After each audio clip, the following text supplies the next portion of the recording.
Semoga yang subscribe diberikan rezeki melimpah dari jalan tak terduga. Dan yang like komen, dimudahkan jalannya menuju surga di hari akhir nanti. Sesungguhnya Fir'aun telah berbuat sewenang-wenang di muka bumi dan menjadikan penduduknya berpecah belah. Dia bertindak semena-mena, lalim, melampaui batas, lebih mementingkan kehidupan dunia dan berpaling dari ketaatan Rob yang Maha Tinggi. Fir'aun memecah menjadi banyak sekali golongan dan kelompok dan menindas sebagian di antara mereka. Fir'aun menindas Bani Israel yang berasal dari keturunan Nabi Yakub. Saat itu mereka adalah penduduk bumi terbaik. Mereka berada di bawah kuasa Raja Tiran yang zalim, yang memperbudak dan mempekerjakan mereka untuk pekerjaan-pekerjaan hina. Ada banyak faktor yang melatar belakangi perbuatan raja tersebut. Selain karena kebencian, ada juga faktor ramalan yang beredar pada saat itu.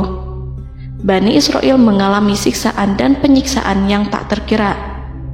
Nabi Musa diutus oleh Allah Subhanahu wa Ta'ala untuk membebaskan Bani Israel, dan telah berulang kali memperingatkan Fir'aun agar membebaskan kaumnya. Namun Fir'aun tetap bersikeras dan menolak. Suatu hari Allah Subhanahu wa Ta'ala memerintahkan Nabi Musa untuk kembali kepada Fir'aun dan menunjukkan mukjizat. Di sana Nabi Musa menunjukkan beberapa mukjizat, termasuk mengubah tongkatnya menjadi ular raksasa dan di tangannya mengeluarkan cahaya. Namun Fir'aun tetap ingkar, dan dari situlah awal mula kehancuran Fir'aun dan pengikutnya.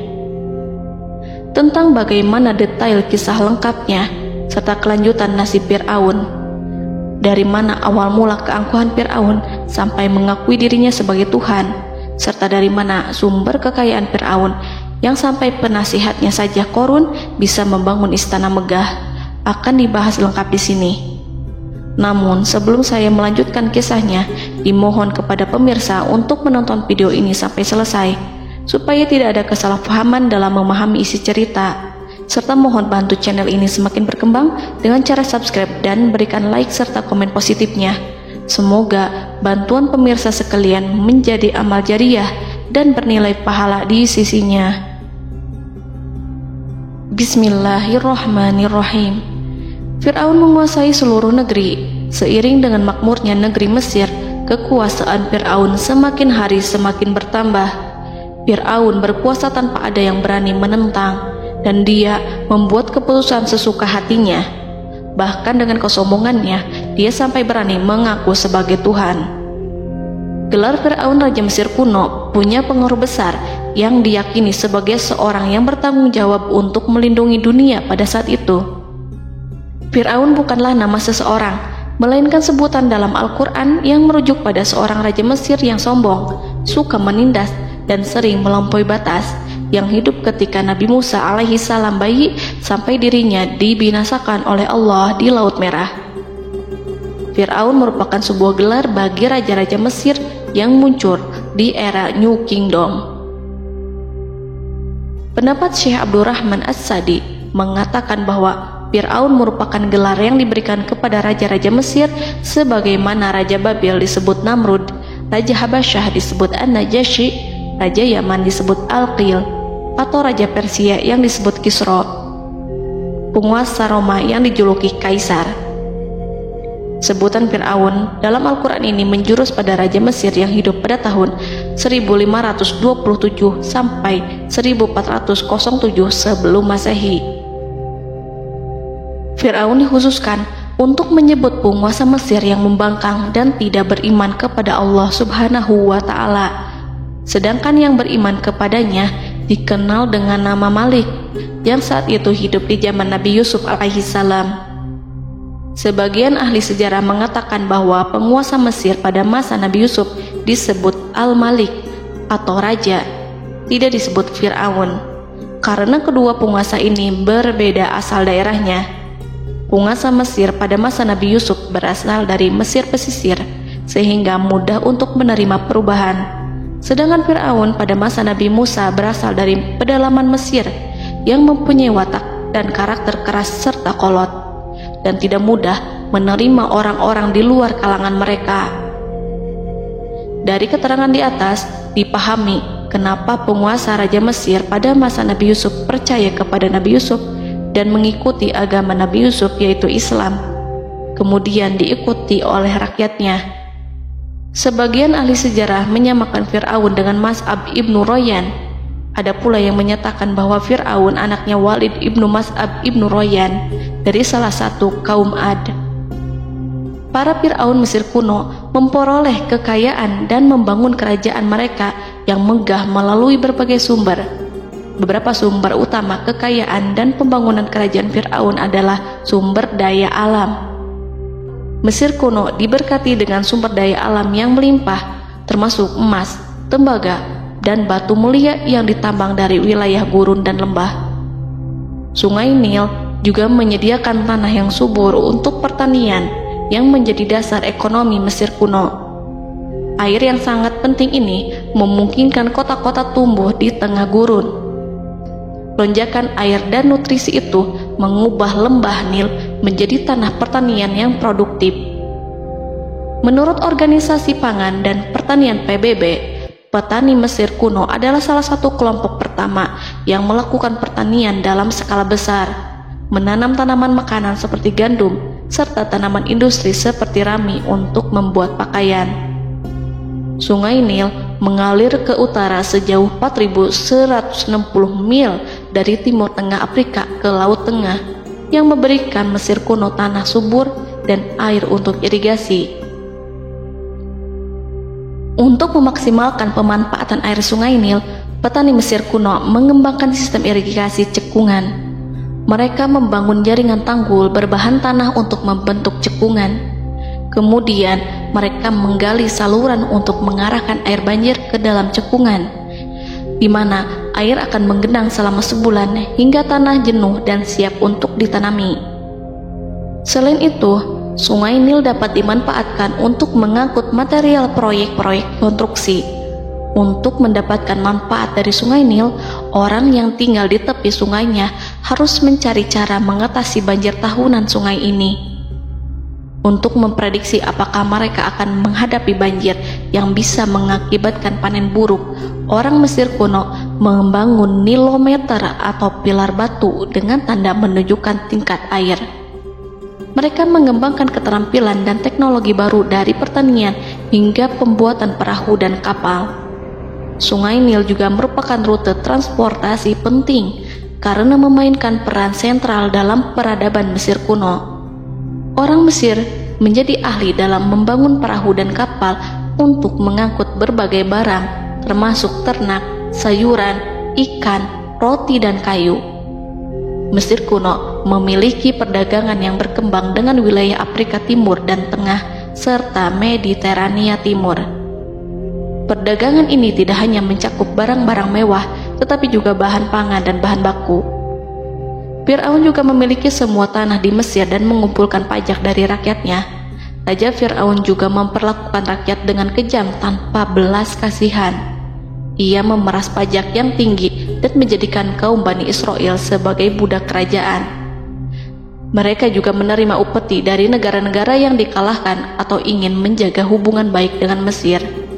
Bahkan Fir'aun juga memiliki proyek konstruksi untuk membangun struktur megah seperti piramida, kuil, dan monumen yang tidak hanya menunjukkan kekuasaan dan kekayaan mereka, tetapi juga berfungsi sebagai pusat administrasi dan agama.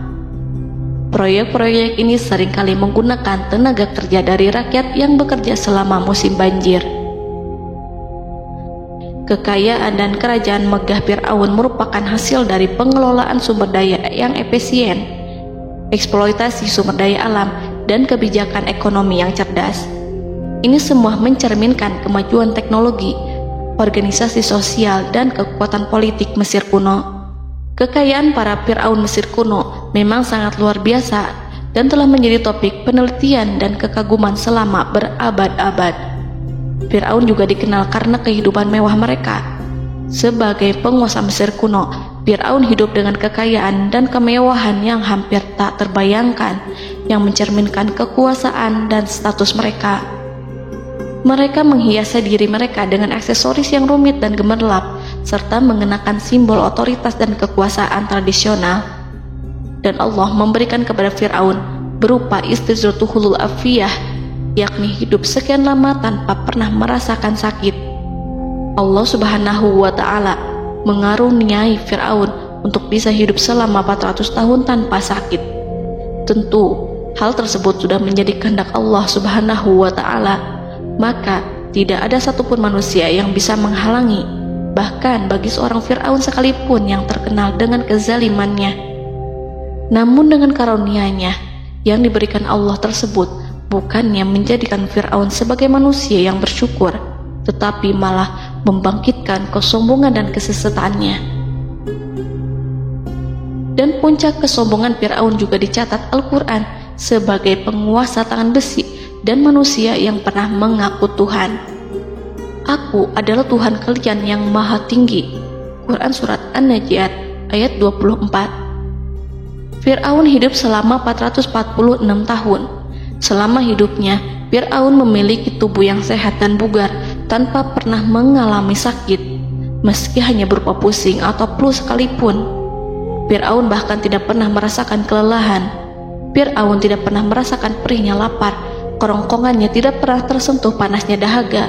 Seandainya dalam semalam saja Fir'aun dilanda sakit berupa pusing atau demam, maka ia akan sibuk untuk mengurus dirinya sendiri dan tidak berpikiran untuk mengaku bahwa ia adalah Tuhan.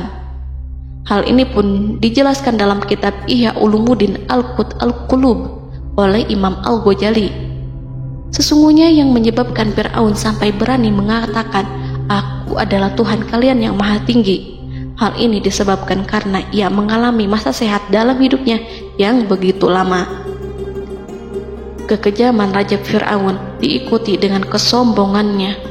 Ia enggan bersyukur atas kemakmuran yang dianugerahkan Allah Subhanahu wa Ta'ala. Ia justru menjadikan negeri Mesir penuh dengan kemusyrikan. Sungguh, dia Fir'aun termasuk orang-orang yang berbuat kerusakan, dan kami hendak memberi karunia kepada orang-orang tertindas di bumi, dan hendak menjadikan mereka pemimpin dan menjadikan mereka orang-orang yang mewarisi bumi. Dan kami teguhkan kedudukan mereka di bumi, dan kami perlihatkan kepada Fir'aun dan Haman bersama bala tentaranya apa yang selalu mereka takutkan dari mereka. Surat Al-Qasas ayat 1-6. Haman yang merupakan penasihat dan sekaligus pelaksana proyek pembangunan menara untuk Fir'aun yang ikut berkontribusi dalam kesesatan Fir'aun, dan dia juga yang menjadi aktor utama atas kezaliman Fir'aun yang nantinya memberikan nasihat kepada Fir'aun dan mendorongnya untuk menolak ajaran Nabi Musa alaihi salam. Faktor yang mendorong Fir'aun melakukan tindakan keji ini adalah Bani Israel yang mempelajari suatu hal yang mereka riwayatkan dari Ibrahim, bahwa suatu saat nanti akan lahir seorang anak Bani Israel yang akan menghancurkan kekuasaan Raja Mesir. Berita gembira ini terjadi saat insiden antara Sarah, istri Nabi Ibrahim alaihissalam, dengan Raja Mesir yang saat itu berniat jahat terhadap Sarah.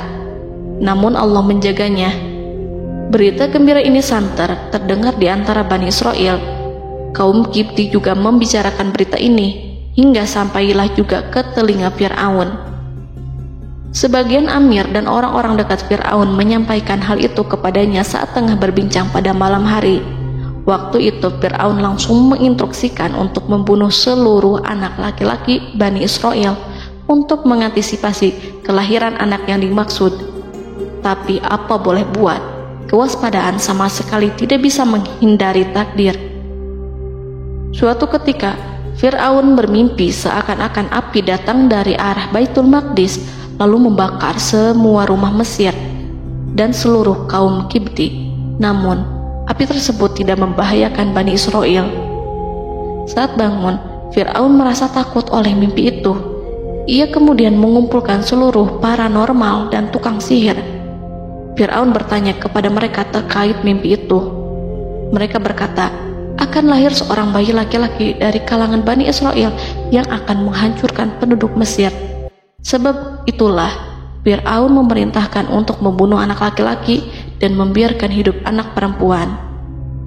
Fir'aun sangat mewaspadai agar Musa tidak lahir, hingga menunjuk sejumlah laki-laki dan dukun beranak berpatroli memeriksa para wanita hamil dan mendata waktu kelahiran mereka. Jika ada yang melahirkan anak laki-laki, si bayi langsung disembelih oleh para algojo seketika itu juga. Allah berfirman, "Kami mengilhamkan kepada ibu Musa, susuilah dia Musa. Jika engkau khawatir atas keselamatannya, hanyutkanlah dia ke sungai Nil dalam sebuah peti yang mengapung. Janganlah engkau takut dan janganlah pula bersedih. Sesungguhnya kami pastikan mengembalikan kepadamu dan menjadikan sebagai salah seorang rasul." Surat Al-Qasas ayat 7. Pada saat itu, ibu Musa yang bernama Ayah Rika, ada juga yang menyebut Ayah Zakat, merasakan kesedihan yang amat dalam dan sudah mengantisipasi sejak pertama kali mengandung Musa. Kehamilan yang ini memang tidak terlihat. Harun lahir pada tahun ketika hukuman mati bagi lelaki tidak berlaku, sementara Musa lahir pada tahun di mana bayi laki-laki harus dibunuh. Saat melahirkan, ibunya mendapat ilham agar Musa kecil diletakkan di dalam peti yang diikat dengan tali. Rumahnya tepat di hulu sungai Nil. Ia menyusui Musa, kemudian ketika khawatir pada seseorang, ia meletakkan Musa di peti itu, lalu dilepaskannya ke lautan, sementara talinya tetap dipegang. Setelah semua orang pergi, ia tarik kembali peti itu. Namun suatu hari, ibu Musa melepaskan peti itu, tetapi dia lupa tidak mengikatnya dengan tali, sehingga peti berisi Musa kecil itu hanyut bersama aliran sungai Nil hingga melintas tepat di depan istana Fir'aun. Selir-selir Fir'aun itu memungut peti dalam kondisi tertutup rapat. Mereka tidak berani membukanya.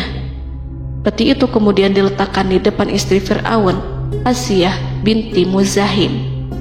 Ada pendapat yang mengatakan bahwa Asiyah berasal dari Bani Israel dari keturunan Musa.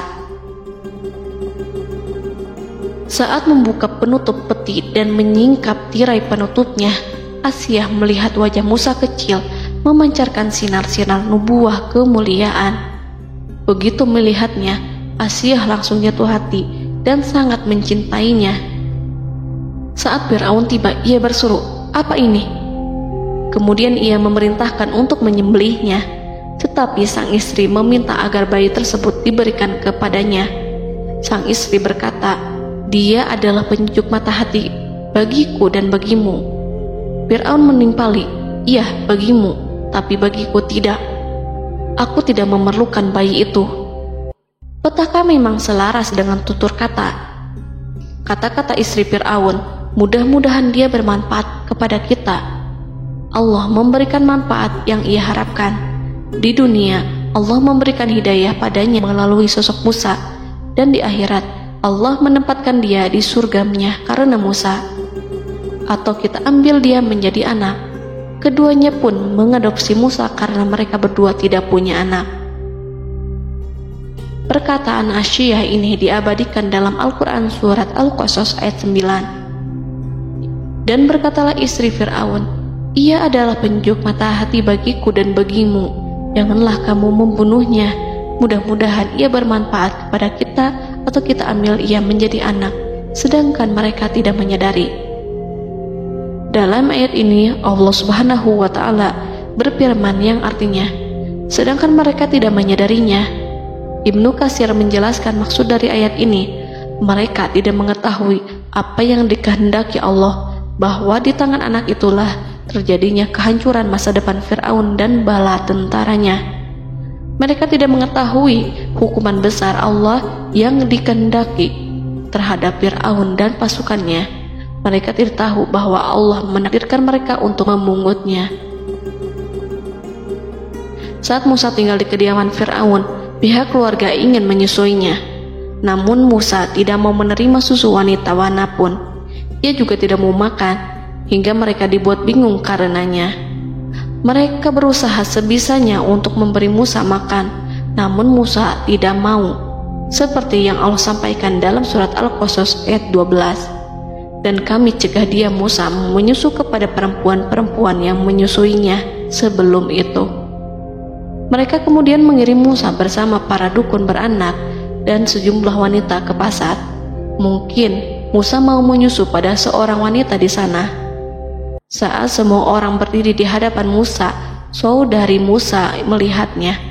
Ia tak memperlihatkan sikap seakan-akan mengenal bayi yang sebenarnya adalah adiknya.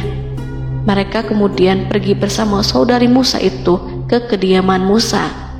Musa kecil kemudian digendong ibunya untuk menyusui bayi itu. Bayi yang tidak lain adalah anaknya sendiri, langsung menyusu dengan lahap.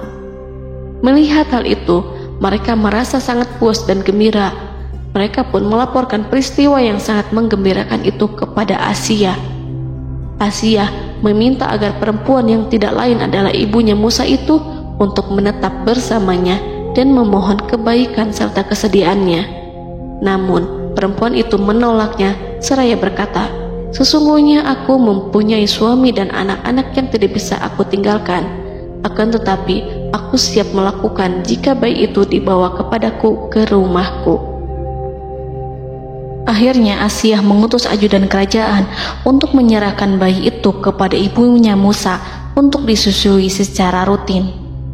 Asia kemudian memberikan berbagai macam fasilitas kepada ibu Musa berupa biaya nafkah sehari-hari, pakaian-pakaian bagus, dan beberapa hadiah istimewa yang lainnya sebagai kompensasi upah menyusui bayi itu. Akhirnya Musa kecil kembali ke pangkuan ibunya dan berada di bawah asuhannya. Allah telah menyatukan kembali bayi yang bernama Musa itu dengan ibunya sendiri.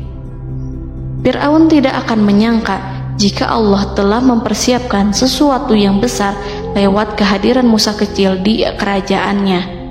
Sang Raja bengis lagi terpedaya oleh banyaknya pasukan yang dimiliki, kekuasaan, dan luasnya kerajaan yang maha agung yang tak terkalahkan, dan takdirnya tak bisa ditentang. Allah telah memutuskan bahwa bayi itu yang dia dan pengikutnya waspadai keberadaannya itu hingga dengan bengis membunuh banyak sekali nyawa yang tak terhitung jumlahnya. Padahal anak tersebut justru tumbuh dewasa di kediamannya, di atas kasurnya, memakan makanannya dan meminum yang ada di rumahnya. Fir'aun sendiri justru mengadopsi dan merawat serta mengasuhnya tanpa menyadari rahasia besar di balik itu. Anak itu yang membuatnya binasa di dunia dan akhirat karena menentang kebenaran yang nyata yang ia sampaikan kepadanya. Nabi Musa tumbuh dan hidup sebagai salah seorang dari keluarga kerajaan hingga mencapai usia dewasanya, di mana ia memperoleh asuhan dan pendidikan sesuai dengan tradisi istana. Allah Subhanahu wa Ta'ala mengaruniakannya hikmah dan pengetahuan sebagai persiapan tugas kenabian dan risalah yang diwahyukan kepadanya. Musa tumbuh menjadi seorang pemuda yang mempunyai fisik dan akhlak yang kuat. Allah anugerahkan kepada Musa kesempurnaan tubuh dan kekuatan jasmani. Musa juga menyadari bahwa dia hanyalah anak angkat, tidak setetes pun darah Fir'aun mengalir padanya, dan bahwa ia keturunan Bani Israel yang ditindas dan diperlakukan sewenang-wenang oleh Fir'aun dan kaumnya.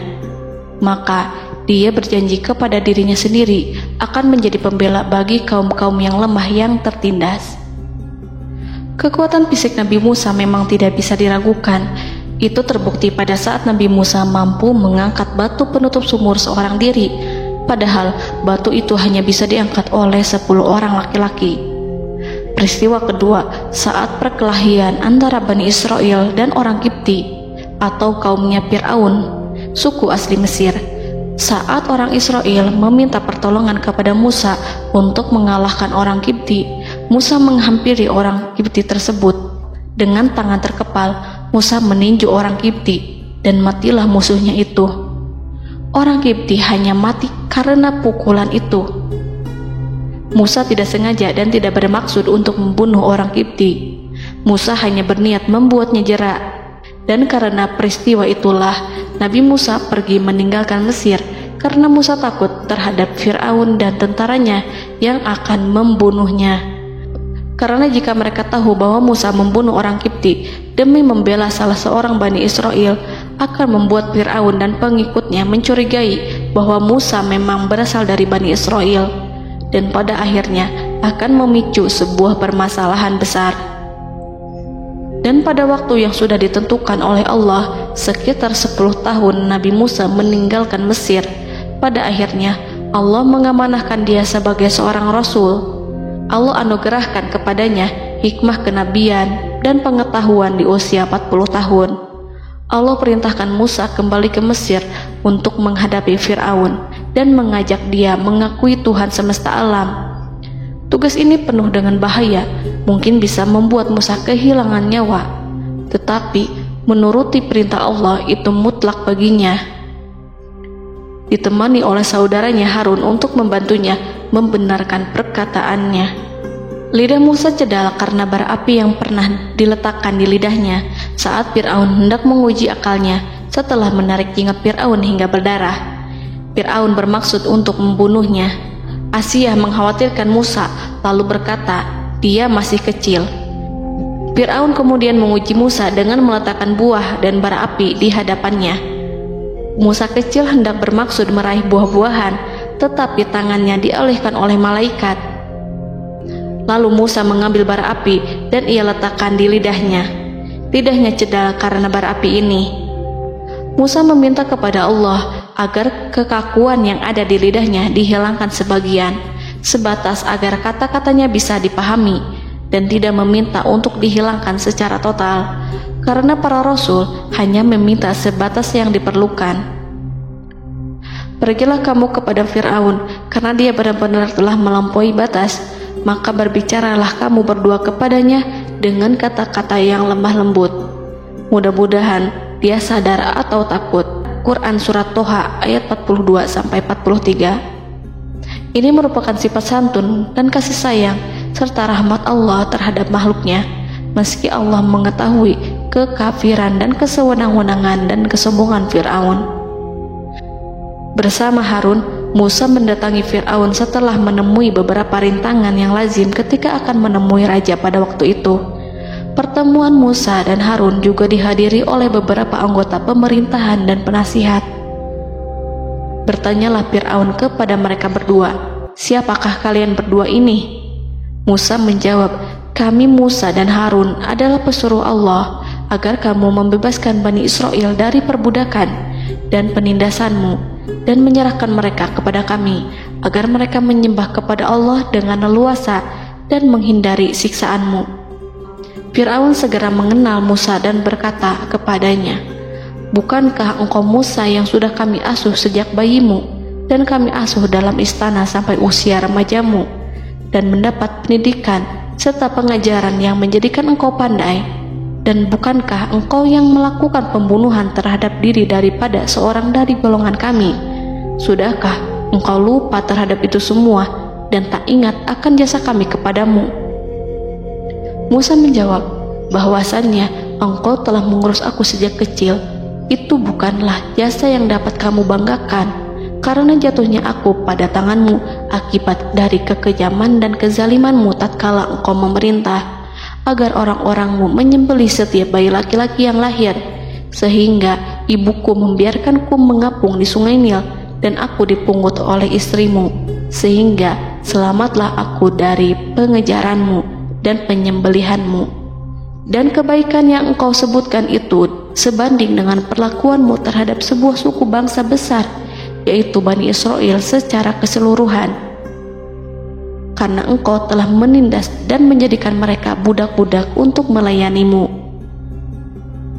Dan mengenai pembunuhan itu merupakan kehilafanku, lalu aku lari darimu karena aku takut kepadamu. Namun peristiwa itu merupakan rahmat dan hikmah yang terselubung bagiku, sebab dalam perantauanku setelah aku melarikan diri dari negerimu ini, Allah Subhanahu wa Ta'ala mengaruniakanku dengan hikmah ilmu dan mengutus aku sebagai Rasul. Maka dalam rangka tugasku sebagai Rasul, datanglah aku kepadamu atas perintah Allah untuk mengajak engkau dan kaummu untuk menyembah Allah dan meninggalkan kezaliman serta penindasanmu terhadap Bani Israel. yang kau pekerjakan dan perbudak mereka untuk melakukan pekerjaan dan melayanimu. Fir'aun bertanya, siapakah Tuhan yang engkau sebut-sebut itu, hai Musa? Adakah Tuhan di atas bumi ini selain aku yang patut disembah dan dipuja? Musa menjawab, iya, yaitu Tuhanmu dan Tuhan nenek moyangmu, serta Tuhan alam semesta. Fir'aun bertanya, siapakah Tuhan alam semesta itu? Musa menjawab, ialah Tuhan langit dan bumi, dan segala yang ada di langit dan di bumi. Berkatalah Fir'aun kepada para penasehatnya dan para pembesarnya, sesungguhnya Rasul yang diutus kepada kamu ini adalah seorang yang gila. Kemudian ia balik bertanya kepada Harun dan Musa, siapakah Tuhan kamu berdua? Akulah Tuhanmu yang paling tinggi. Surat An-Najiat ayat 23-24. Dan Fir'aun berkata, wahai para pembesar kaumku, aku tidak mengetahui ada Tuhan bagimu selain aku. Quran Surat Al-Qasas ayat 38. Fir'aun menentang, padahal ia tahu bahwa ia adalah hamba yang diatur, dan Allah lah yang menciptakan dan memberi bentuk rupa. Dan mereka mengingkarinya karena kezaliman dan kesombongannya, padahal hati mereka meyakini kebenarannya. Maka perhatikanlah bagaimana kesudahan orang-orang yang berbuat kerusakan. Quran Surat An-Naml ayat 14. Fir'aun beralih memakai kekuasaan dan wibawa yang ia miliki. Fir'aun berkata, jika engkau menyembah Tuhan selain aku akan memasukkanmu ke dalam penjara. Musa berkata, apakah engkau akan melakukan itu sekalipun aku tunjukkan kepadamu suatu bukti yang nyata? Fir'aun menjawab, tunjukkanlah sesuatu yang nyata itu. Maka Musa melemparkan tongkatnya. Tiba-tiba tongkat itu menjadi ular besar, dan Musa mengeluarkan tangan dari dalam bajunya. Tiba-tiba tangan itu menjadi putih bercahaya. Saking ketakutannya hingga membuat Fir'aun terkena diare, dalam sehari lebih dari 40 kali buang air. Namun Fir'aun sebagai raja yang mengaku Tuhan tentu tidak akan begitu saja menyerah kepada Musa, walaupun telah diperlihatkan 2 mukjizat. Bahkan Fir'aun berkata kepada kaumnya yang dikhawatirkan terpengaruh oleh mukjizat Musa, bahwa apa yang dilakukan Musa merupakan sihir, dan Musa Harun adalah ahli sihir yang datang dengan maksud menguasai Mesir.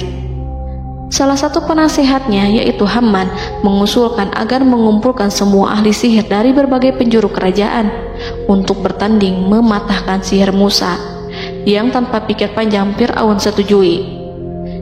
Fir'aun pun berkata kepada Musa, apa yang kau bawa ini adalah sihir.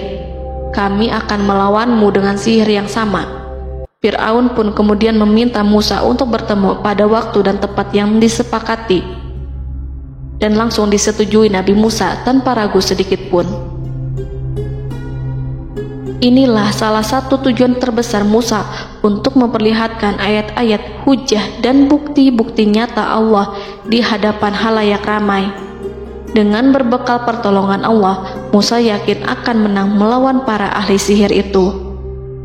Maka pada waktu yang sudah ditetapkan, yakni pada permulaan hari, saat cahaya matahari mulai terik menyengat, sehingga kebenaran akan terlihat lebih jelas dan nyata, orang-orang berbondong-bondong menuju tempat yang sudah ditentukan untuk melihat pertandingan sihir yang sudah dihadiri ribuan tukang sihir. Menurut Muhammad bin Ka'ab, mereka berjumlah 80.000 ahli sihir. Mereka sudah dijanjikan hadiah dan uang yang besar jika berhasil mengalahkan Musa.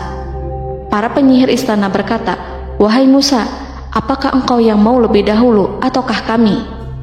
Musa menjawab, silahkan kalian lebih dahulu. Maka ketika tali-tali dan tongkat-tongkat ahli sihir dilemparkan, tiba-tiba berubah menjadi seakan-akan ia merayap cepat karena sihir mereka. Ada rasa takut yang menyelimuti hati Musa, takut jika orang-orang terkena fitnah sihir dan tipu daya mereka. Namun Allah langsung menguatkan Musa dan berkata yang diabadikan dalam Quran Surat Toha ayat 65-69, janganlah engkau takut, sungguh engkaulah yang unggul, dan lemparkanlah apa yang ada di tangan kananmu, niscaya ia akan membuat. Apa yang mereka buat itu hanyalah tipu daya tukang sihir belaka, dan tidak akan menang tukang sihir itu dari manapun ia datang. Saat Musa melemparkan tongkat, tongkat itu berubah menjadi ular besar yang memiliki kaki, berleher besar, dan bentuk yang menakutkan, hingga semua orang lari dan menjauh. Ular itu kemudian menelan tali-tali para tukang sihir dengan satu persatu dengan gerakan super cepat. Semua orang melihatnya dengan penuh keheranan, sementara para tukang sihir mereka tercengang dan bingung kala melihatnya. Mereka melihat sesuatu yang sama sekali tidak pernah terlintas di benaknya dan juga berada di luar bidang yang mereka kuasai. Saat itulah mereka tahu pasti bahwa yang mereka lihat itu bukanlah sihir, sulap, khayalan ilusi ataupun kebohongan semata, tetapi sebuah kebenaran yang hanya bisa dilakukan oleh Yang Maha Benar, yang mengutus mukjizat tersebut dengan benar. Allah menyingkap tabir kelalaian dari hati mereka, menyinarinya dengan petunjuk yang Ia ciptakan, dan menyingkirkan gumpalan keras di hatinya. Mereka segera bertaubat dan tunduk sujud kepadanya. Dengan lantang mereka mengatakan kepada semua yang hadir tanpa memperdulikan hukuman ataupun siksaan apapun, "Kami beriman kepada Rob seluruh alam, yaitu Tuhannya Musa dan Harun." Fir'aun yang congkak dan sombong tentu sangat marah dengan apa yang disaksikannya itu ketika melihat ahli-ahli sihirnya begitu cepat menyerah dan mengakui kekalahan kepada Musa, bahkan menyatakan beriman kepada Tuhan Musa dan Harun. Tindakan itu dianggapnya sebagai pelanggaran terhadap kekuasaannya dan penentangan terhadap ketuhanannya dan merupakan tamparan bagi kewibawaannya. Fir'aun berkata kepada mereka, "Apakah kalian telah beriman kepada Musa sebelum aku memberi izin? Kenapa kalian tidak terlebih dahulu bermusyawarah kepadaku sebelum melakukan tindakan keji di hadapan rakyatku ini? Dia itu pemimpinmu yang mengajarkanmu sihir, dan bukankah ini adalah persengkongkolanmu terhadapku? Musa dapat mengalahkan kamu sebab ia mungkin merupakan guru dan pembesar yang mengajari sihir kepadamu, dan kamu telah mengaturnya, dan sandiwaramu ini tak akan kubiarkan. Akan kupotong tangan dan kakimu secara bersilang, dan sungguh aku akan salib kamu pada pangkal pohon kurma sebagai balasan dan hukuman atas pengkhianatanmu ini." Walaupun melihat langsung kebenarannya, Fir'aun tetap tidak percaya. Dia tidak suka keyakinan para penyihir terhadap Musa. Para penyihir itu yang telah mengakui keimanan mereka kepada Allah tak merasa gentar ataupun takut, karena ketika para tukang sihir itu sujud, mereka melihat rumah dan istana-istana di surga yang telah dipersiapkan untuk mereka. Semuanya dirias untuk menyambut kedatangan mereka. Karena itu mereka tidak peduli dengan ancaman Fir'aun. Setelah peristiwa kekalahan penyihir Fir'aun dengan mukjizat Nabi Musa itu, Fir'aun serta penasihat dan para pembesarnya termasuk Haman merencanakan penindasan yang lebih kejam untuk kaum Bani Israel dan merencanakan pembunuhan terhadap Nabi Musa. Fir'aun khawatir jika gerakan Musa tidak diapatahkan akan mengancam kerajaan dan kewibawaannya yang mengaku sebagai Tuhan.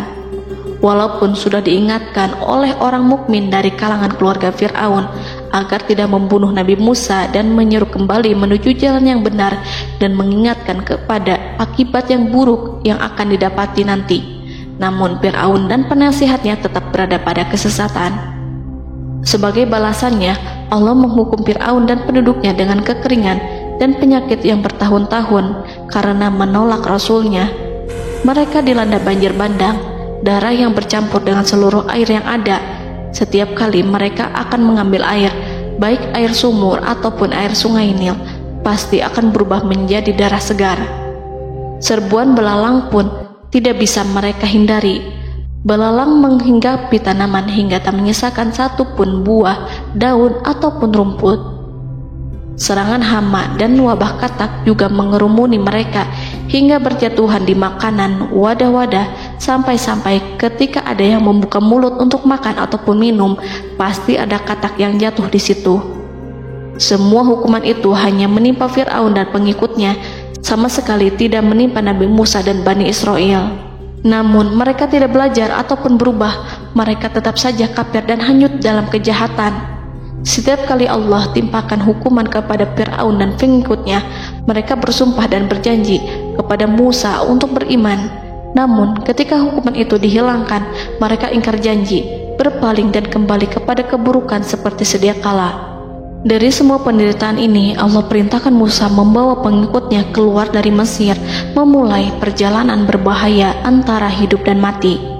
Setelah mengetahui keberangkatan Nabi Musa dan Bani Israel, Fir'aun bersama tentaranya bergerak untuk membantai mereka. Dengan pasukan besar yang berjumlah lebih dari 1.600.000 personil, ditambah 100.000 ekor kuda berwarna hitam legam, Fir'aun berhasil mengejar rombongan Nabi Musa yang saat itu berjumlah 600.000 prajurit di pantai Laut Merah saat matahari terbit. Pasukan Fir'aun mengepung mereka dari semua arah. Di belakang mereka ada tentara Fir'aun yang kejam, sementara di hadapan mereka Laut Merah yang membentang luas.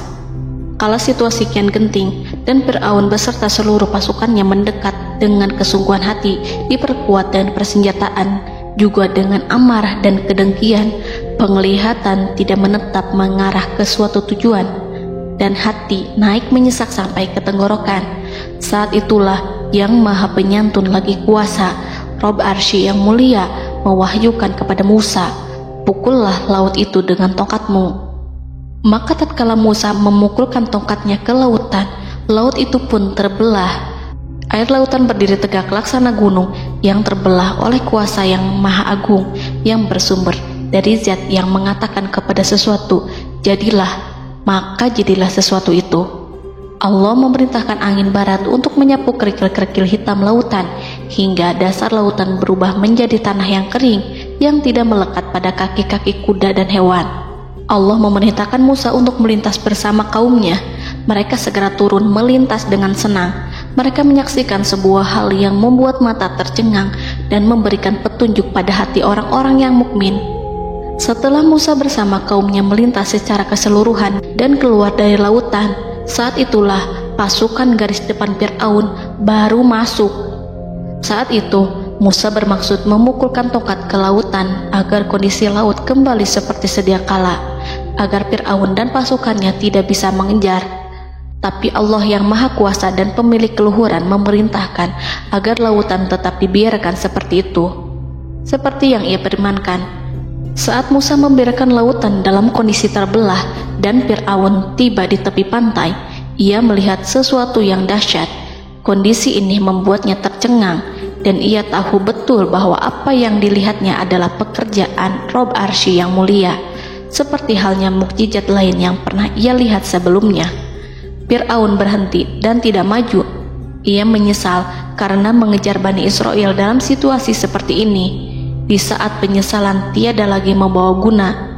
Namun Fir'aun memperlihatkan sikap tangguh dan kuat di hadapan para pasukannya dan memperlakukan mereka layaknya musuh.